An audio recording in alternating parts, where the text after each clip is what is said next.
चलिए, good morning बच्चों। मैं लोकेश साहू, प्रयास कोचिंग सेंटर भानु प्रतापपुर। आप लोगों का जो चल रहा है, हमारा जो आज का टॉपिक है, वो टॉपिक मैं आप लोगों के लेके आया हूँ। आपके पास है square square and cube. Square and cube का मैं ऑब्जेक्टिव क्वेश्चन लेकर आया हूँ।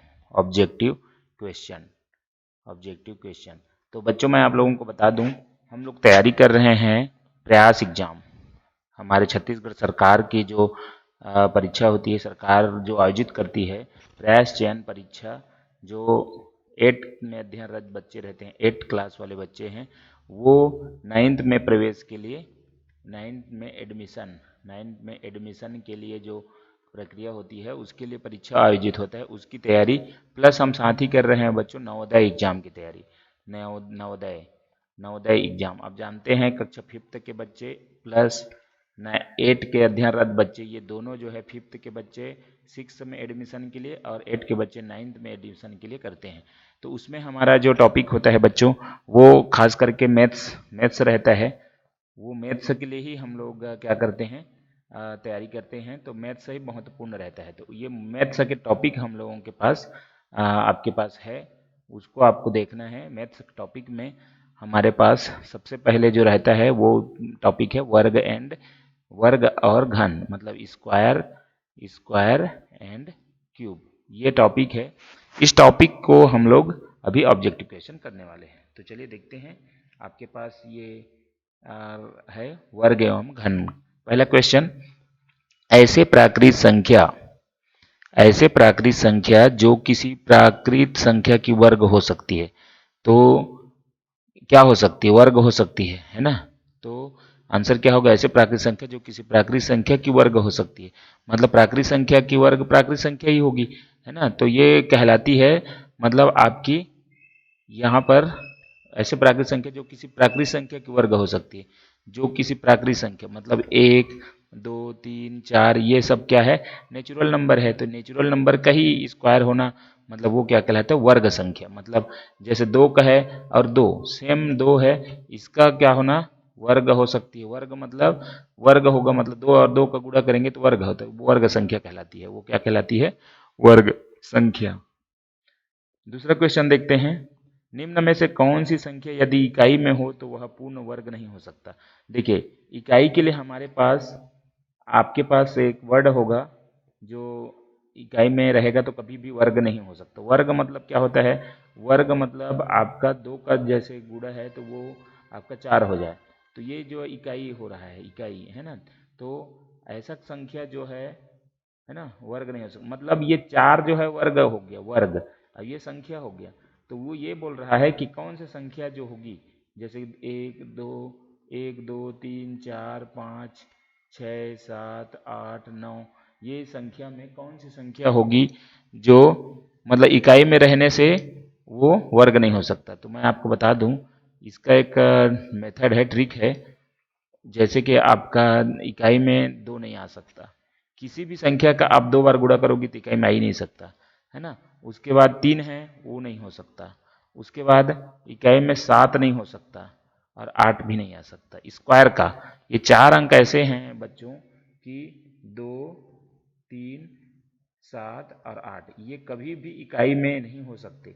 जैसे मैं बता दूं, आपका 1 और 1 का वर्ग निकालेंगे तो 1 का वर्ग होगा 1 होगा। 2 और 2 का इंटू करेंगे तो हमारे पास क्या हो जाएगा? 4 हो जाएगा। 3 और 3 का इंटू करेंगे, वर्ग निकालेंगे तो 9 हो जाएगा। 4 और 4 का करेंगे तो हमारे पास 16 हो जाएगा, मतलब इकाई में देखो 6 आ गया। 5 और 5 का करेंगे तो हमारे पास 25 आया, तो 25 मतलब इकाई में 5 आ सकता है, आ गया। फिर आप देख पा रहे हैं यहाँ पर 6 और 6 का करेंगे तो 36 होगा, जो इकाई में 6 हो गया। 7 का करेंगे तो 49 होगा, जो इकाई में 9 हो गया। 8 का करेंगे तो 8 आठी 64 हो गया, जो इकाई में 4 हो गया, है ना। और 9 का करेंगे तो 9 निया 81 हो गया, जो इकाई में 1 हो गया। मतलब सब संख्या आ रहा है, 1 भी आ रहा है, 4, 9, 6, 5, 6, 9, 4, 1, ये सब आ रहा है, लेकिन ये इकाई में ये 3 अंक नहीं आ सकता। तो ए ऑप्शन 2 बोल रहा है 3, 7 और 8, तो इसका आंसर उपरोक्त सभी होगा। उपरोक्त सभी अंक जो अगर आए इकाई में तो कोई भी वह पूर्ण वर्ग नहीं हो सकता। ये बताने का ये सवाल का यही वो था कि कौन सा अंक इकाई में नहीं हो सकता। आपका आंसर जो होगा उपरोक्त सभी। तीसरा नंबर क्वेश्चन देखते हैं, किसी संख्या को उसी संख्या से गुणा करने पर प्राप्त गुणनफल कहलाता है। देखिए यही तो देख रहे हैं हम लोग, किसी संख्या को उसी संख्या से गुणा कर रहे हैं, तो प्राप्त जो संख्या कहलाता है वो क्या कहलाता है, वर्ग संख्या कहलाता है। क्या कहलाता है, वर्ग संख्या। क्या कहलाता है, वर्ग संख्या। तो हमारा आंसर जो होगा वो ऑप्शन नंबर सी। सम संख्या के वर्ग एवं घन सदैव होते हैं। देखिए सम संख्या के वर्ग एवं सम संख्या, ये देखो सम संख्या है, ये भी सम संख्या है, ये भी सम संख्या है, ये देखिए ये सम संख्या, ये सम संख्या, तो सम संख्या के वर्ग सदैव क्या होंगे, सम संख्या ही निकलेंगे। ये इसका फैक्ट है। तो आपका आंसर क्या हो जाएगा, सम संख्या ही होंगे। Option number C. 4 नंबर हो गया। 5 नंबर, विषम संख्याओं के वर्ग एवं घन सदैव होते हैं। वही बात हो गई, आपका विषम संख्या है, मान लीजिए देखिए आप विषम संख्या 3 है, 1 है, ये 5 है, ये 7 है, ये 9 है, ये विषम संख्या है। तो विषम संख्या का वर्ग एवं घन हमेशा क्या होती है, विषम संख्या ही होती है। तो आपका आंसर क्या हो जाएगा, बी नंबर ऑप्शन, विषम संख्या। नेक्स्ट है 6 नंबर, किसी संख्या के गुणनखंड के जोड़े पूरे पूरे बन जाए तो वह संख्या होगी। देखो किसी संख्या के गुणनखंड, मतलब गुणनखंड उसको बोलते हैं फैक्टर। जैसे कि हमारे पास है 24 और इसको फैक्टर निकालते हैं तो 2 12, फिर 2 है, फिर है 2 6, फिर 2 है आपका 3, फिर 2 है 3 है 1। अब देखिए यहाँ पर फैक्टर पूरा पूरा जोड़ा नहीं बन रहा है ना। मान लो ऐसा संख्या हम लोग देखते हैं कि जिसका फैक्टर पूरा पूरा बन जाए, जैसे कि 36 है। 36 को अपन देखेंगे तो 2 से 2 है ना, 18 दूनी 36, 2 से 9, फिर 3 से 3 तिया 9, 3 है ना। तो ये देखो जोड़ा जो है पूरा पूरा बन गया, मतलब 2 2 2 इंटू 2 इंटू 3 इंटू 3, तो ये हो गया एक जोड़ा, ये हो गया 2 जोड़ा। तो जोड़ा पूरा पूरा बन रहा है तो उसको क्या कहलाता है, वो क्या कहलाता है। आपका 6 नंबर बोल रहा है क्या, प्राकृत संख्या, वर्ग संख्या, वर्गमूल, घनमूल। तो ये 6 नंबर का आपका आंसर होगा, ये कहलाता है वर्ग संख्या। क्या कहलाता है, वर्ग संख्या। ठीक है, नेक्स्ट सवाल देखते हैं हम लोग। इसको थोड़ा सा मैं मिटा देता हूँ जगह बनाने के लिए।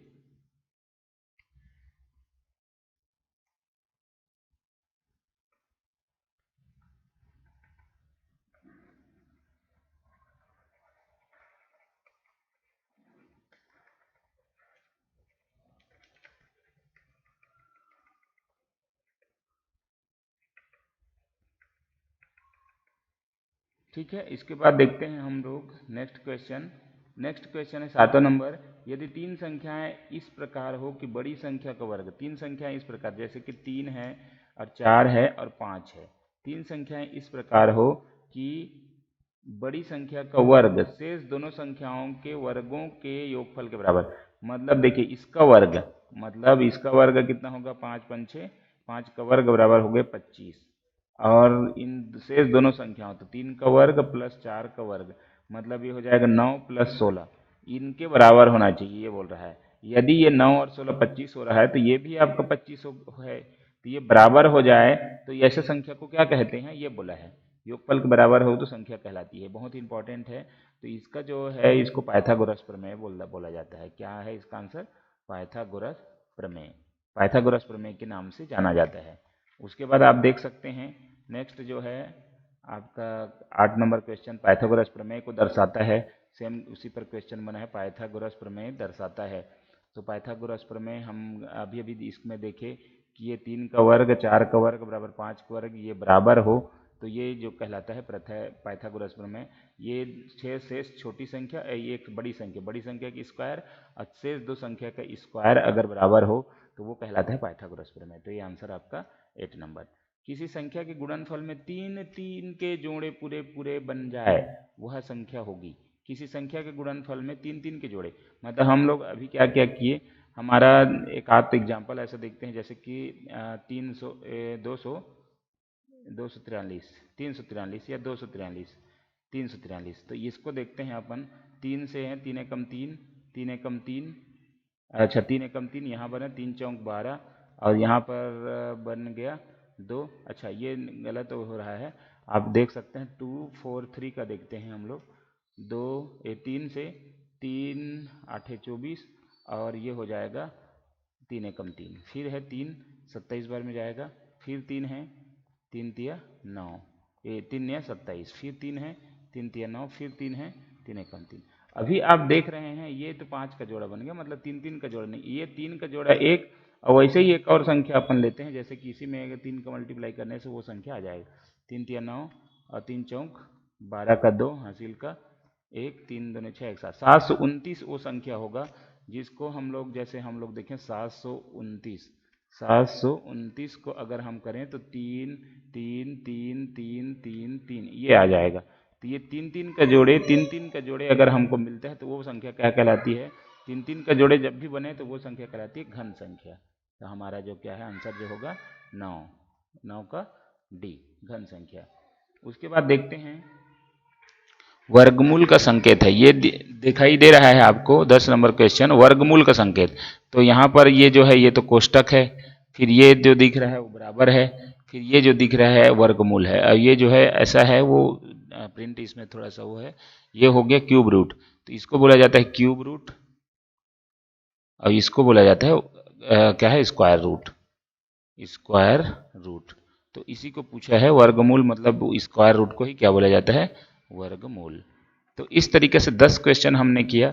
10 क्वेश्चन में आपका ये जो आंसर है वो 10वां नंबर का सी होगा, वर्गमूल साइन। तो देखिए ये एक एक छोटे छोटे क्वेश्चन आते हैं आपका जो भी एग्जाम रहता है उसमें कुछ क्वेश्चन ऐसे रहेंगे जो फैक्ट क्वेश्चन रहते हैं, तो उसका फैक्ट क्वेश्चन के ही हम लोग वीडियो कर रहे हैं। अब नेक्स्ट देखते हैं 11 नंबर क्वेश्चन। 11 नंबर क्वेश्चन को आप देखेंगे, -5 एक ऋणात्मक पूर्णांक संख्या है, इसका अर्थ क्या है? -5 है ना, -5 एक ऋणात्मक पूर्णांक संख्या है, इसका वर्ग है ना, ये गलत हो रहा है, इसका वर्ग है ऐसा बोला है। तो -5 इंटू -5 ऐसा करेंगे तो ये हो जाएगा 25, और ये माइनस और माइनस क्या हो जाएगा? प्लस। तो आंसर जो होगा हमारा होगा ऑप्शन नंबर बी 25। ठीक है, ये इस तरीके से जो भी दिया है वो माइनस तो नहीं हो सकता, क्योंकि अगर 3 होता आपका -5 का अगर पूछा जाता क्यूब तो -125 होता, माइनस आ जाता, क्योंकि माइनस माइनस प्लस और एक माइनस के साथ माइनस होता। चलिए 11 नंबर क्वेश्चन का आंसर जो है बी है। 12 नंबर, शून्य का वर्गमूल होता है शून्य, तो शून्य का वर्गमूल क्या होता है? तो कभी भी किसी भी है आपका शून्य का वर्गमूल निकाल लो तो उसका जो होगा वो आंसर होगा शून्य ही होगा। नेक्स्ट क्वेश्चन है 13 नंबर क्वेश्चन। 13 नंबर क्या बोलता है? निम्नलिखित में से कौन सी संख्याएं सम संख्याओं की वर्ग है? कौन सी संख्याएं सम संख्याओं? तो वर्ग है सबसे पहले चीज, तो आप वर्ग देखेंगे कि इसमें वर्ग कौन कौन से? 324 18 का वर्ग है, 1296 भी वर्ग है, 256 भी, मतलब सम संख्याओं का वर्ग है, ये देखना है हमको, है ना। अच्छा, सम संख्याओं का वर्ग 12 नहीं है, 225 हाँ बिल्कुल करेक्ट, ये 332 हाँ बिल्कुल करेक्ट, आपका डी नंबर ऑप्शन करेक्ट होगा, क्योंकि ये 16 का है, 1296 मेरे ख्याल से 36 का है, 36 का वर्ग है कि नहीं देखते हैं पहले। 3 तिया 9 09 और 6 6 का 36, और 3 तिया 9 9 दूनी 18, तो ये हो जाएगा 6 8 3 11 का 1 हासिल का 1 9 10 11, नहीं ये थोड़ा सा डिफरेंट जा रहा है, और कहीं पर तो नहीं है, मतलब यही है एक वर्ग जो ना आपका 1296 किसका वर्ग है मेरे ख्याल से देखना पड़ेगा, लेकिन ये वर्ग है ना। तो अपन देख लेते हैं निकाल के, 1296 को इस तरह से निकालना है। ठीक है, 2 से पूरा निकाल के देख लेते हैं कि किसका वर्ग है। 2 से 2 6 के 12, 2 चौक 8, 2 8 16, फिर 2 से 2 तिया 6, 2 दूने 4, 2 चौक 8। अब देखिए ये 18 हो गया, और ये 36, मतलब ये एक में एक आ जाएगा, 18 दूने 36 का ही है हमारा, 36 का ही वर्ग है, वर्गमूल वर्ग है, तो ये आपका बिल्कुल करेक्ट होगा। 256 16 का, ये 36 का, और ये हो गया 18 का, है ना। तो बाकी सभी में ये तो है, ये भी वर्ग है लेकिन ये नहीं है। ठीक है, 676 है, ये है, लेकिन ये आपका विषम आ गया, सम नहीं है ना, तो ये भी है, ये नहीं है। तो आपका ऑप्शन इस तरीके से आप चेक कर सकते हैं, एक को मैंने इस तरह से किया, आप कर सकते हैं। 14 नंबर का ऑप्शन आपका डी होगा। नेक्स्ट सवाल है, नेक्स्ट सवाल हम लोग करते हैं, एक सम संख्या का वर्ग होता है। तो अभी भी हमने बताया कि एक सम संख्या का वर्ग जो हमेशा क्या होगी? सम संख्या ही होगी। जैसे कि आपका सम संख्या 4, 4 का वर्ग हमेशा 16 है ना, 16 का वर्ग अगर करें सम संख्या तो 256, ये भी सम है। तो सम संख्या का वर्ग हमेशा क्या होती है, सम संख्या होती है। ठीक है, अभी नेक्स्ट सवाल है आपका 16 नंबर, प्राकृतिक संख्या x का वर्ग है। प्राकृतिक संख्या x का वर्ग है, आपका क्या बता रहा है, मतलब ये बोल रहा है, उसी को ही हम लोग को बताना है। x का वर्ग है मतलब x का वर्ग, इस तरीके से। तो ये ए नंबर है ना। तो आपको पूछने के ऊपर है, हो सकता है यहाँ पर सबको देखते हुए आप कंफ्यूज हो जाए, लेकिन आपको जो पूछा है वो इसमें से साइन दिखा रहा है, कौन है ये बोल रहा है। क्या ऋणात्मक पूर्णांक संख्या का वर्गमूल वास्तविक संख्या होगी? आपका 17 नंबर बोल रहा है ऋणात्मक पूर्णांक संख्या, जैसे कि 5 संख्या है, इसका वर्ग है ना, ऋणात्मक पूर्णांक संख्या का वर्गमूल बोल रहा है, वर्गमूल मतलब आपका है, मान लो ऋणात्मक पूर्णांक संख्या का वर्गमूल हो रहा है, तो ये क्या वास्तविक होगी? तो ये बिल्कुल वास्तविक नहीं होगी, ये नहीं इसका आंसर होगा, वास्तविक नहीं होगी। संख्या 420 एक है, तो इसमें पूर्ण वर्ग संख्या है, पूर्ण वर्ग संख्या नहीं है, काल्पनिक संख्या है। तो इसमें सीधी सी बात है कि 420 ये सारे चीज को छोड़ते हुए पूर्ण वर्ग संख्या नहीं है, क्योंकि 441 441 जो होता है 21 का होता है, इस 21 का वर्ग, और जो है 20 का वर्ग जो होता है वो होता है 400। तो 400 और 441 के बीच में जो संख्या 420 पूर्ण वर्ग संख्या नहीं हो सकती। 19 नंबर संख्या 729, 1089, 999, 800, 289 में कौन सी पूर्ण वर्ग संख्या नहीं? तो स्पष्ट दिखाई दे रहा है, हमको कम से कम ना 1 से लेकर 30 तक को हमको कम से कम वर्ग याद होना चाहिए। तो हमको याद है, तो इस हिसाब से ये जो है आपका 9 का वर्ग है, ये आपका हो सकता है 13 का वर्ग है। उसके बाद है नहीं नहीं 13 का वर्ग नहीं है, थोड़ा सा बड़ा संख्या का वर्ग है, क्योंकि 31 का वर्ग होगा, है ना, 31 का वर्ग होगा। ये 29 का है ना, 29 का वर्ग है, और ये जो होगा वो होगा आपका 1089 जो है आपका 31 का, और ये 289 17 का है। 999 किसी का वर्ग नहीं है, तो आपका 999 आंसर होगा। 1089 के बारे में दिक्कत है तो अपन 1089 का वर्गमूल निकाल सकते हैं। 1089 तो 3 से लगाते हैं, 3 3 9, 1 बजा 3 6 के 18, फिर है 3 6 के 18 हो गया, 3 3 9, उसके बाद है 3 3 एकम 3, 3 दूनी 6, 3 एकम 3। अभी देखो ये 11 का है, और एक इसमें से ले ले 11 तिया 33, 33 का ये वर्गमूल है ना। तो ये आपका आंसर नहीं है, आंसर आपका जो वर्ग नहीं है उसको पूछा है। उसके बाद है आपका 20 नंबर सवाल, संख्या 9/-29, संख्या 9/-29 का वर्ग है, -29। एक्चुअल में यह -29 नहीं लिखा था, यहाँ पर 9/-23 था, 23 है ना, इस हिसाब से आपका आंसर आएगा, -23 था। तो ये आपका आंसर जो होगा वो होगा आपका जो है ना, इसका 9 का होगा तो 81 हो जाएगा, और 23 का होगा तो 529, क्योंकि ऑप्शन के हिसाब से आपका ऑप्शन नंबर बी करेक्ट होगा। प्रमेय संख्या 324/484 का वर्गमूल है, तो 324 ऐसा वर्गमूल पूछा है, बराबर क्या होगा? तो 324 है 18 का, और 484 है 22 का, तो ये बिल्कुल आपका बी नंबर आंसर करेक्ट होगा। 22 नंबर 100 से 999 तक की संख्या के वर्गमूल में अंकों की संख्या होगी। 100 से 999 तक की संख्या के वर्गमूल मतलब आपका क्या है, 100 से 999, 100 से 999 है ना, 100 से 999 तक की संख्या के वर्ग, मतलब इस संख्या के वर्ग के वर्गमूल में अंकों की संख्या होगी। जैसे कि आपका 100 का वर्ग है, 100 का वर्ग है, अच्छा 100 के वर्ग मतलब इसका ये पूछा जा रहा है, मतलब आपका 100 के वर्गमूल है तो इसका 10 होती है, हाँ यही पूछा जा रहा है, मतलब ना कितने अंक होती है 100 से लेकर 999 तक किसी भी संख्या का जैसे वर्गमूल है, मान लो इसका अगर ऐसा एग्जैक्ट निकलता तो आपका क्या कितने अंक का होता है ये पूछ रहा है। तो हमारा जैसे 100 है सबसे छोटे संख्या, तो इसका वर्गमूल हमारा 10 आ गया। इसके बाद मान लो 121 है 11 का, तो इसका जो है ना टोटल जो है ना इसका क्या आ जाएगा 11 हो जाएगा, मतलब अंकों की संख्या कितनी होती है पूछ रहा है, तो मतलब करेक्ट आंसर 2 होगा, है ना, करेक्ट आंसर 2। मतलब आपका किसी भी संख्या का देख लीजिए, जैसे कि आपका आपका अभी अभी हमने देखा 29, 729।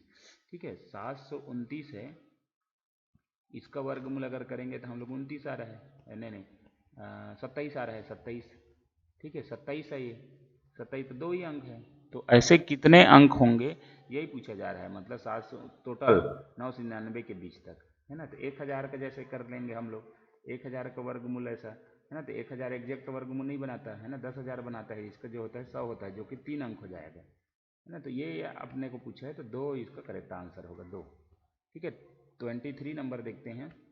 23 नंबर में क्या दिया है, 23 नंबर दिया है आपका एक 7 अंकों की संख्या के वर्गमूल के वर्गों का अंतर। 7 अंकों की संख्या, है ना, जिस प्रकार से हमने दिया 2 3 4 5 6 7, है ना, ये हो गया 4 और 2 6 और एक और, मतलब 7 अंकों की संख्या का वर्गमूल हम निकालें तो उसकी अंकों की संख्या में कितनी होती है। तो ये इसका आप समझ लें कि ये 6 है, 6 के बाद जो भी आगे होगा उसमें आपका 3 अंक होंगे, 2 3, है ना। मतलब कोई भी संख्या है जिसका ना अगर 7 अंक का भी पाया जाता है तो वो 3 अंकों का वर्गमूल निकलेगा, इसमें ये पूछा है। तो ऐसा क्वेश्चन हमने बनाया है कि किस टाइप का ये, मतलब आपका समझ में आने के लिए कि ऐसा क्वेश्चन तो कभी देखा नहीं गया है, लेकिन आपको पूछ सकता है, इस टाइप का बनाया गया है नया क्वेश्चन लाने के प्रयास में। तो चलिए, अब ये है आपका 24 नंबर। 24 100 से 316 तक की संख्या। अभी अभी हमने बात किया था कि आपका, आप देख सकते हैं इसको, है ना, कभी भी आपका 316 है, अब इधर है हमने 100 है, तो 100 से 316 के बीच में अंकों की संख्या कितनी होती है, तो उसका जो निकलेगा, है ना, कुल अंक की संख्या बनेगा वर्ग करने पर, मतलब अच्छा इसका वर्ग करने पर कितने अंकों की संख्या बनेगा ये पूछा है इस बार। संख्या के वर्ग करने पर कुल अंक की संख्या बनेगा। तो जैसे देख लीजिए 316 है, तो इसका हम लोग अगर वर्ग करेंगे तो कितना बनेगा, तो 316 का 2 बार हम लोगों को मल्टीप्लाई करना है। 6 कम 6, 6 6 का 36 का 6 हासिल का 3, 6 कम 6 3 9 और 6 त्रिक 18। उसके बाद 1 का गुणा करना है तो 316 आ जाएगा। उसके बाद 3 का करना है तो ये हो गया 3 1 3 6 के 18 के 8 हासिल का 1 और 3 एकम 3 और 1 4 और 3 तिया 9, 6 9 और कितना हो गया, 9 से 15 का 5 हासिल का 1 8 1 9 8 8 16 17 1 18 का 8 हासिल का 1 4 3 7 1 8 1 9 और ये 9। अच्छा ये बात ये बोल रहा है कि 100 से 316 तक अगर करें हम लोग, है ना, तो कितने अंकों की संख्या बनेगी, तो बिल्कुल करेक्ट 5 अंकों की संख्या बनेगी, है ना, 5 अंकों की संख्या, ये बिल्कुल सही है। अच्छा उसके जस्ट नीचे आप देख पा रहे हैं 317 से 999 तक वर्ग करने पर कुल अंक की संख्या क्या होगी, तो इसका भी आंसर हमको अभी मिल जाएगा कि ये कुल अंक कितनी होती है। आपका क्या पूछा है सवाल में, यहाँ तो 5 आ गया, हमको समझ आ गया। एक सवाल हम ये देख रहे हैं 317 से 999 तक की संख्या, अब हम इसमें देखेंगे अब, है ना। तो इसको मैं मिटा दूँ, इसमें 5 अंक हो गया, ये समझ आ गया, है ना। अब इसको हम लोग क्या कर सकते हैं, 5 अंक के बाद कितने अंक होता है, 5 अंक के से आगे कितने अंक होता है, इसको भी हम लोग देखेंगे। ठीक है, तो ये 6 अंक है ना, मान लो 317 है, 317 क्योंकि 999 और 317 बोला है, मतलब आपको 317 का भी, अच्छा तीन ऐसा कुछ संख्या लेते हैं जैसे 320, जिसका मतलब हमको क्या करें, गुणा करने में आसानी हो, 320 का गुणा, इसका 2 जीरो अपन डाल देंगे। अभी क्या है 32 का स्क्वायर कर देते हैं, तो 32 का स्क्वायर होता है 1024 और 2 जीरो अगर करेंगे तो ये हो जाएगा। तो बिल्कुल इसका आंसर जो होगा हम लोगों का वो होगा 6 अंकों की। यहाँ कहाँ दिया है, हाँ बिल्कुल ये आंसर होगा 6 अंकों की। तो ये इनका जो लिमिटेशन है आप देख सकते हैं, 100 से 316 तक अगर हम स्क्वायर निकालें, अगर वर्ग करें तो इसमें 5 अंक आएगा, ये बिल्कुल इफेक्ट वाली बात है। फिर 317 से आप 999 तक करेंगे तो इसमें आएगा 6 अंक, तो ये बिल्कुल हमको फैक्ट वाली नज़र आया, आपको इसको ध्यान रखना होगा। तो 5 अंक आता है, इसमें 6 अंक आता है। 26 नंबर देखते हैं, 10 से 31 तक की संख्या को वर्ग करने पर, अब ये भी देख लेते हैं, 10 का वर्ग करेंगे तो हमारा आ जाएगा 100, 31 का वर्ग करेंगे तो हमारा आ जाएगा 31, 31 इंटू 31, तो ये हो जाएगा 3 1 इंटू 3 एकम 3 3 3 9, तो ये हो जाएगा आपका 961। तो ये 3 अंक आ रहा है, बिल्कुल 3 अंक आ रहा है 361। आप देख पा रहे हैं 3 अंक आ रहा है इसमें। 10 से 31 तक की संख्या का वर्ग करने पर कुल संख्या के अंक प्राप्त होंगे, तो 3 अंक। अब इसी से आगे वाला क्वेश्चन बनाया गया है 32 से 99 तक। तो 32 में हमने अभी अभी देखा था 32 के स्क्वायर करेंगे तो 1024 आता है, तो वो 4 अंक आएगा। बिल्कुल करेक्ट आंसर होगा वो 4 अंक। ठीक है, 4 अंक। तो ये बिल्कुल हमको समझना होगा। 10 से 31 तक की संख्या में हमारा आएगा वो होगा आपका 3 अंक। लेकिन 9 का अगर देखें तो 2 अंक आता है। 9 के स्क्वायर अगर करेंगे तो 81 आ रहा है, तो 2 आ रहा है। तो ये बिल्कुल क्राइटेरिया समझना होगा। 32 से 99 तक 4 अंक आएगा। निम्नांकित है ना 28 नंबर। निम्नांकित में से किस संख्या के वर्ग की इकाई अंक 1 होगा? चलिए अब ये क्वेश्चन एक बार और है। इसका अगर वर्ग करें तो ये तो 0 ही आएगा, है ना। इसका वर्ग करें तो आपका क्या आ जाएगा? 13 का 169 आ जाएगा, 9 आ जाएगा। 4 का वर्ग करें तो 16 आ जाएगा। तो 1 का वर्ग करें तो 11 का वर्ग तो 121। तो यही आपका आंसर है, बी नंबर। नेक्स्ट क्वेश्चन देखते हैं 29 नंबर। पद जो है, पद क्या दिया है? पद x क्या दिया है? पद x वर्गमूल x में अंडर रूट किसका संकेत करता है? तो ये जो है आपका क्या है, सीधे सी बात है, वर्गमूल करने का है, वर्गमूल निकालने का, वर्गमूल का चिन्ह बताता है। तो 29 नंबर आपका आंसर हो जाएगा वर्गमूल करने का। 30 नंबर रामानुज कौन है? मतलब इसमें आप ये बोल सकते हैं थे। रामानुज कौन थे? तो क्या वैज्ञानिक थे, जीव वैज्ञानिक थे, रसायन वैज्ञानिक थे, गणितज्ञ थे? तो ये बिल्कुल आंसर गणितज्ञ थे। रामानुज जो है इसका पूरा नाम है श्रीनिवास रामानुज। ये इसका करेक्ट आंसर था। ये क्या था, नाम था। इसका जो जन्म हुआ था 22 दिसंबर 1887 तमिलनाडु, है ना। तमिलनाडु में हुआ था इसका जन्म, तमिलनाडु। ठीक है, तो ये आपका क्या है, रामानुजन बोलते हैं, वो क्या है आपका गणितज्ञ थे। ठीक है, 4 का वर्ग और 15 के वर्ग के बीच कितनी संख्या है? अच्छा, एक सवाल मस्त मज़ेदार क्वेश्चन है आपका। ये 4 का नहीं है, यहाँ पर थोड़ा सा आपका मिस प्रिंट हुआ है। 14 का वर्ग है और 15 के वर्ग के बीच। 14 का वर्ग है आपका 196 और 15 का वर्ग है आपका 225। इनके बीच आपका कितनी संख्या है ये पूछा है। तो हम क्या कर सकते हैं, इन दोनों को माइनस कर देते हैं। आपका 225 माइनस 196। ठीक है, इसको जब माइनस करेंगे तो हमारा जो आंसर आएगा, और एक जोड़ना पड़ेगा, है ना, क्योंकि एक बार इसमें 15 में 6 गया, 9 आएगा और इसमें 2 आएगा। लेकिन हमको क्या करना है, आपका 28 संख्या आएगा, क्योंकि एक जोड़ना पड़ता है। और आपका संख्या जो होगा वो होगा आपका 28। ठीक है, आपका आंसर जो होगा 28 होगा। आप निकाल के देखेंगे इसको।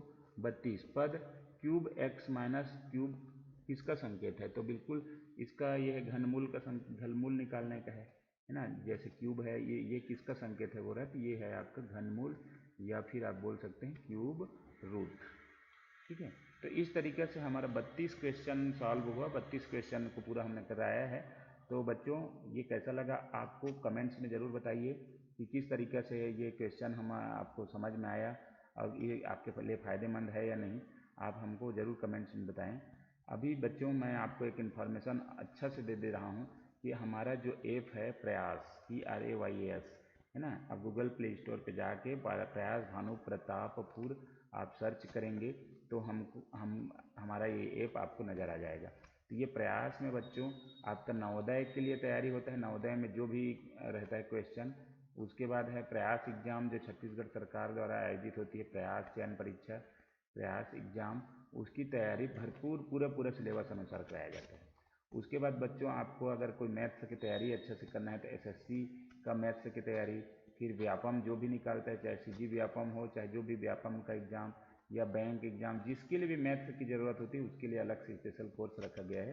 प्लस बच्चों आपका जो भी स्कूल से संबंधित बच्चे हैं, स्कूल है ना, उसके लिए आपका इंग्लिश ग्रामर, जो भी ग्रामर है उसके लिए अलग से पैकेज है। इसमें ग्रामर का कोर्स यहाँ रखा गया है। प्लस इंग्लिश जो भी आता है इंग्लिश के लिए, जैसे कॉम्पिटिटिव एग्ज़ाम में इंग्लिश है ना, तो इंग्लिश के लिए अलग से कोर्स रखा गया है। तो आप हमसे जुड़कर हम इससे तैयारी कर सकते हैं। तो ठीक है बच्चों, यहीं पर वीडियो को समाप्त करते हैं। वीडियो अच्छा लगा तो लाइक शेयर कमेंट ज़रूर करें। धन्यवाद।